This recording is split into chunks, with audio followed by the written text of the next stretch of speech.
masuk ke dalam segmen Tanya Ustadz Wijayanto. Bagi Anda yang bertanya-tanya kenapa Ustadz Wijayanto belakangan ini jarang hitam putih, karena beliau banyak job di luar off air ya. Jadi kita susah menghubunginya. Lebih tepatnya saya realistis. Realistis itu realnya saya hitung banget gitu. Enggak, karena kenyataannya kalau off air lebih cepat cash dan ternyata lebih basah dari itu semuanya. Ya.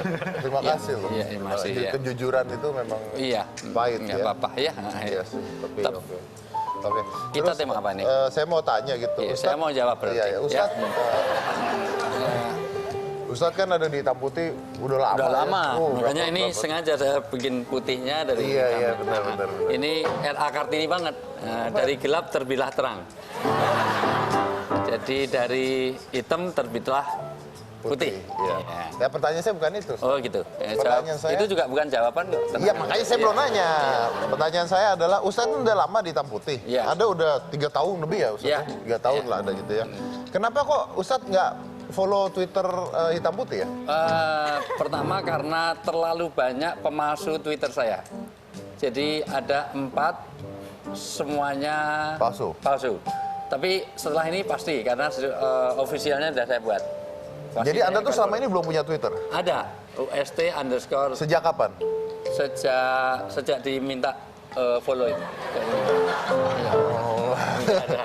Karena ada follow, mohon maaf, ada akun yang memalsukan untuk jualan pembalut wanita, ada juga, bahkan serius itu, bahkan untuk penggalangan dana. Ini mohon maaf, daripada saya sumpahin, saya bawa ke Undang-Undang ITE karena sudah ada.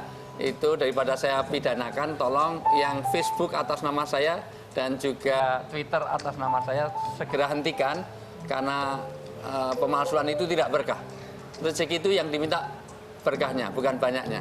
Anda boleh sebulan dapat 20 juta, tapi kalau anak kena narkoba, isinya mentel, bawel, cerewet, trikis, makanya banyak, tidurnya petang, ngorok, ngentutan, ngileran, ngantukan, maka hilang berkahnya. Pilih mana, gaji 20 juta keluarganya nggak tenang, dengan gaji 40 juta, tapi keluarganya tenang. Pilih mana?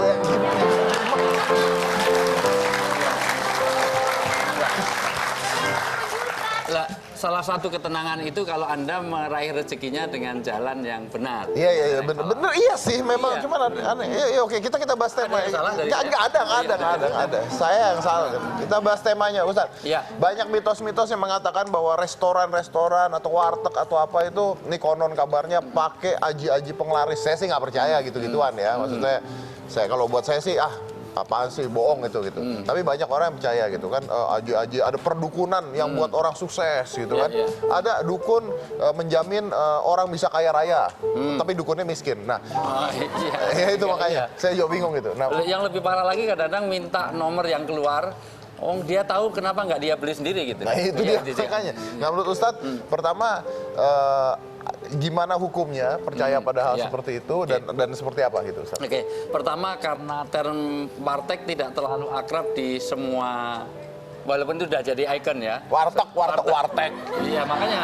Emang lotek. Itulah makanya saya tidak terlalu akrab untuk menunjukkan bahwa itu tidak terlalu akrab di kalangan Jogja. Di Jogja itu yang akrab bukan warteg tetapi angkringan dengan khasnya dengan cat rice. Sego kucing. Nasi kucing. Cat rice itu paling banter menunya stereo. Sego setengah, tempe separuh. Itu makanan mahasiswa itu. Maka itu tidak terlalu menjamur perdukunan kalau di angkringan. Tetapi di beberapa restoran iya, karena memang ada penyakit di Indonesia ini, pengen wealth without work. Banyak orang pengen kaya tetapi nggak mau, proses kerjanya kurang. Di sini aja kalau saya tanya, kalau ada pengemis, mohon maaf, ini saya lihat mindsetnya dulu sebelum saya tanya hukum, karena hukum itu belakangan. Nanti hukum itu mengikuti kondisinya.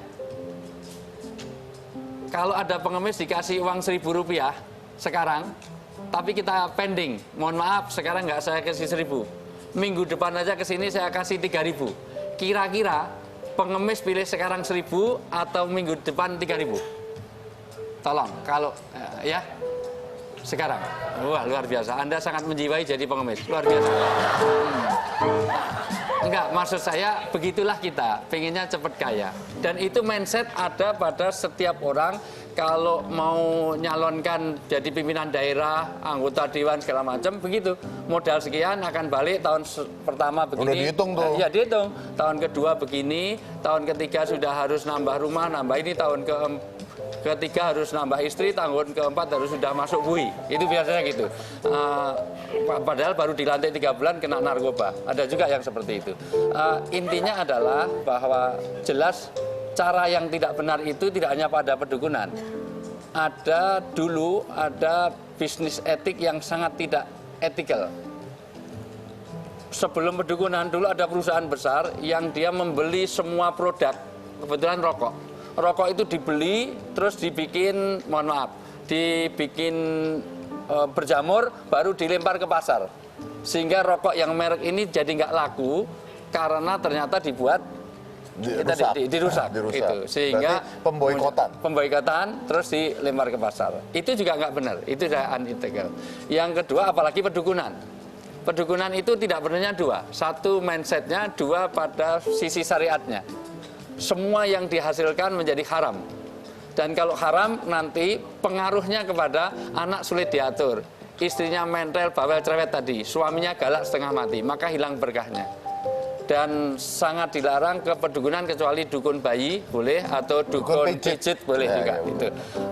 Jadi apalagi model kadang-kadang pakai penglaris itu pakai ini pakai. Tapi saya kok kadang-kadang nggak percaya gitu Ustadz ya. Maksudnya kalau ada perdukunan gitu, contoh yang di film gitu, wah ada setan, wah dia berusaha untuk nangkep, wah yang setannya di mana yang kesurupan dianya gitu kan. Dan yang lebih saya nggak masuk akal tuh biasanya setan tuh digambarkan dengan gundul gitu ya. Apaan setan gundul dari mana setan gundul? Tuyul itu loh, tuyul. Casper misalnya, gitu kan gitu. Jarang Casper kok berambut panjang. Mana gitu. ada dukun nangkep Casper? Oh begitu ya. Ya sudah. Karena dukun itu akrab dengan Dedi. Waktu itu Dedi dukun itu sangat akrab. Enggak. Tapi bukan yang ini. Jelas saya senang karena ini banyak pencerahan dan banyak menjadi inspirasi. Ketahuilah bahwa sesungguhnya rezeki itu kalau didapat dengan cara yang tidak baik. Karena ada etos kerja di dalam orang beragama itu ada 4. 1, niat kerja. Niatnya harus benar. 2, cara kerja. Niatnya benar, caranya salah, nanti jadi Robin Hood. Robin Hood itu nolong orang miskin, kelihatan di situ. Itu yang situ, mohon maaf, yang sana orang miskin. Di sini yang kelihatan. Mohon maaf, jangan tersinggung. Memang kadang-kadang kenyataan itu pahit dirasakan. Mohon maaf. Miskin itu yang pakai seragam sekolah itu loh, itu miskin. Tapi ngambil miliknya orang kaya. Nah, makanya Kaya. Iya, kaya. Ya, ganti mobil soalnya. Dulu hitam sekarang putih. Bukan ganti, Pak Ustadz, nambah. Oh, nambah. Ya. Dan sayangnya dia ikut-ikutan. Saya beli mobil city car kecil, dia ikut-ikutan beli. Oh, tapi Iya, gede. smart, itu dia beli juga. Ngikut saya, nggak kreatif. Sombong banget sih. Ya kan duluan aku yang punya itu. Ya emang dia jual cuma ke Ustadz doang itu mobil. Iya, tapi kan aku duluan beli, terus baru Bang Dedi beli. Gitu aja, ngikut aja kok malu.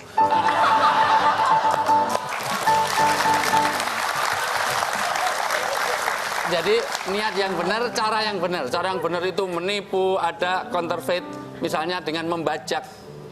Mohon maaf, saya sebutkan misalnya. Di sana ada merek Gucci, di Ambasador ada Gucci. Ada Sony, ada Sony. Ada apalagi nanti ada tas yang merek itu ada apa? Yang merek itu misalnya yang apa? Tas yang bermerek. Tahu saya juga. nguji apa dia punya tas yang bermerek apa enggak, yang branded itu. Itu ada Hermes, di sini ada Herpes misalnya gitu. Nah, maksud saya itu bagian dari counterfeit atau apa ya? Sudah pembajakan misalnya kaset, itu sudah nggak benar, apalagi pedukunan. Maka yang ketiga nanti bidang kerjanya. Bagus, niatnya benar, caranya benar, tapi jual beli narkoba. Ya, itu bidang kerja yang nggak benar. Dan yang keempat ada tuntutan lagi, hasil kerjanya.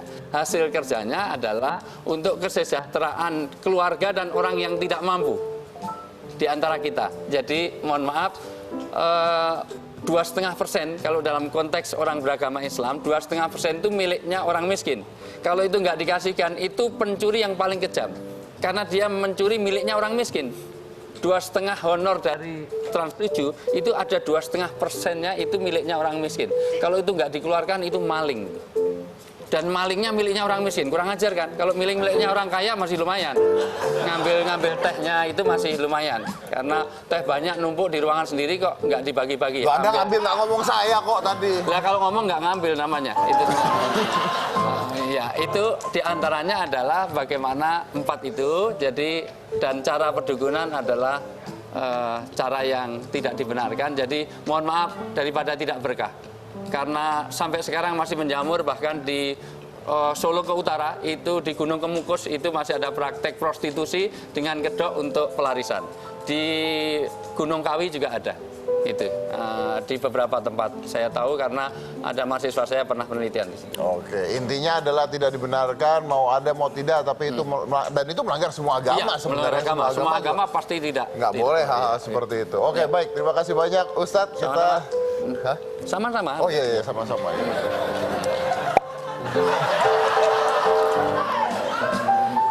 Jangan mana-mana, tetap di Hitam Putih.